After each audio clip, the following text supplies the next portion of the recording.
Welcome to a new episode of Book Summary of Man's Search for Meaning, a journey through suffering and hope by Viktor E. Frankl. You can change in settings to listen in different languages. Now, imagine being trapped in a place where there is no freedom, no comfort, no family, and no hope. Yet, even in such a dark place, one man found meaning and taught the world that no matter what happens to us, we always have a choice. The choice of how we respond.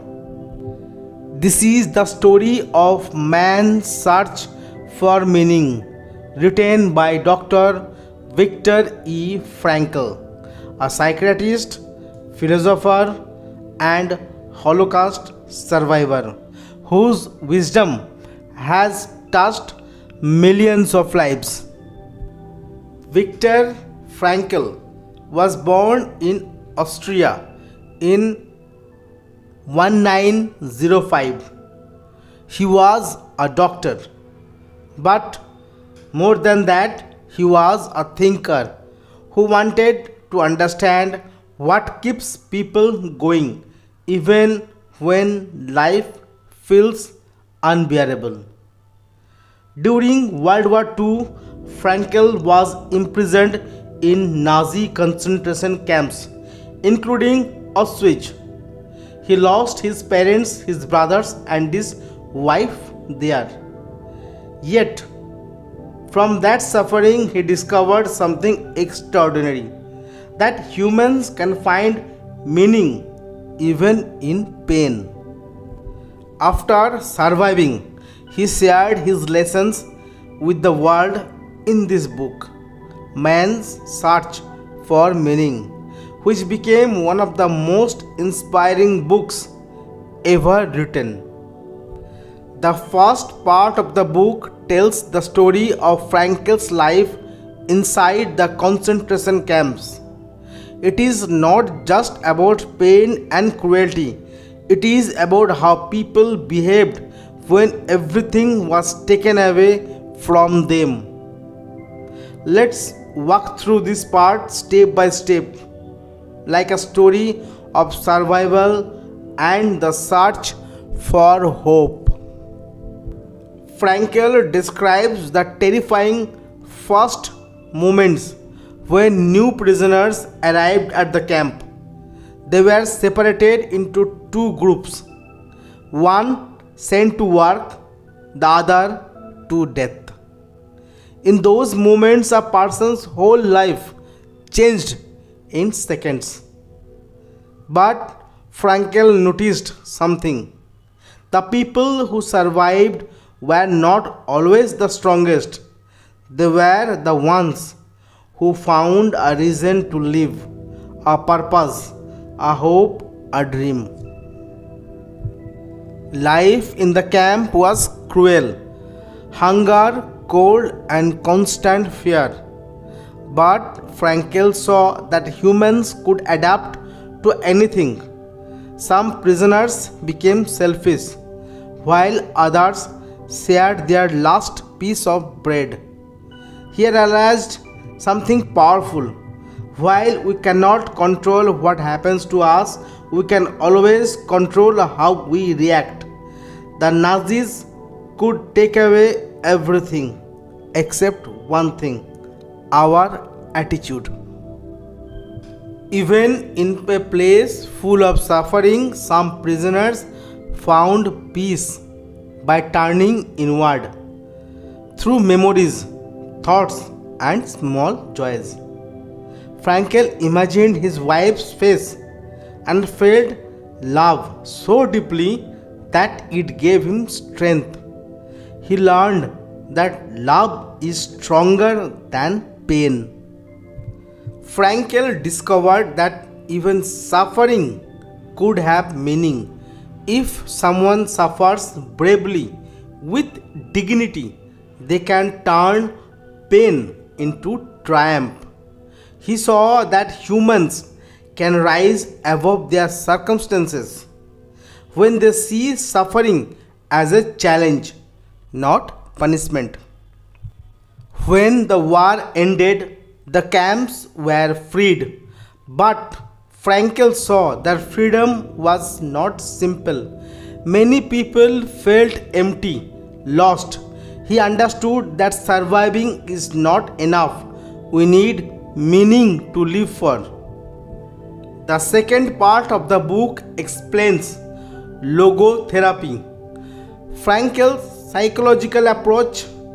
Logo means meaning, and logotherapy teaches that our main drive in life is not pleasure or power, but purpose. Let's explore his ideas in simple words. Frankl says we can find meaning in three ways. Number one, by creating something or doing meaningful work. Number two, by experiencing love, beauty, or nature. Number three, by the attitude we take when facing suffering. Frankl noticed that modern people often feel empty inside. He called this the existential vacuum. When people don't know why they live, they feel lost, bored, or anxious. He explained that we can feel this emptiness not with pleasure or money, but by finding something to live for. Every person's meaning is unique. What gives you your life purpose may not give mine. Frankl said, don't ask what life expects from you. Ask what you expect from life. It is not about waiting for answers. It is about taking responsibility and living with intention. Frankl believed in something called tragic optimism. The idea that we can remain hopeful even in tragedy. Even when things go wrong, we can choose to find something good, growth, strength, or compassion. This book is for anyone who feels lost, sad, or hopeless. It's for people who ask why I am here or what is the meaning of my life. If you have ever faced pain, heartbreak, or struggle, Viktor Frankl's story will help you find strength within yourself. At the end of the book, Frankl tells us something timeless. Life is not easy and it is not always fair, but every moment, even the painful ones, gives us a chance to choose. To choose courage over fear, hope over despair, meaning over emptiness. The ultimate message of man's search for meaning is simple but powerful. Everything can be taken from a man but one thing: the freedom to choose his attitude in any given set of circumstances. So, my friend, no matter what life throws at you, remember Viktor Frankl's lesson. You have the power to find meaning in every moment. When you know why you live, you can face anyhow. Now, few takeaways from this chapter. Even in the worst situation, if you have a reason to live, a loved one to see again, a dream to fulfill, you can survive almost anything. Takeaway number 2. You cannot always choose your circumstances, but you can choose your attitude. That is your last freedom. Happiness does not come from outside things. It comes from what we hold inside: our love, our thoughts, and our purpose. Takeaway number 4. Suffering is not always meaningless. Sometimes it gives life depth, purpose, and wisdom. Takeaway number 5. True freedom is not outside of us. It begins when we find a purpose that gives our life direction. Takeaway number 6.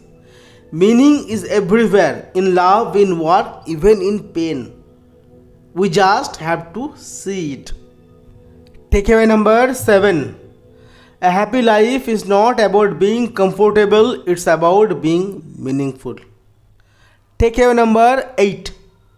Your life is your question to answer. Make it meaningful.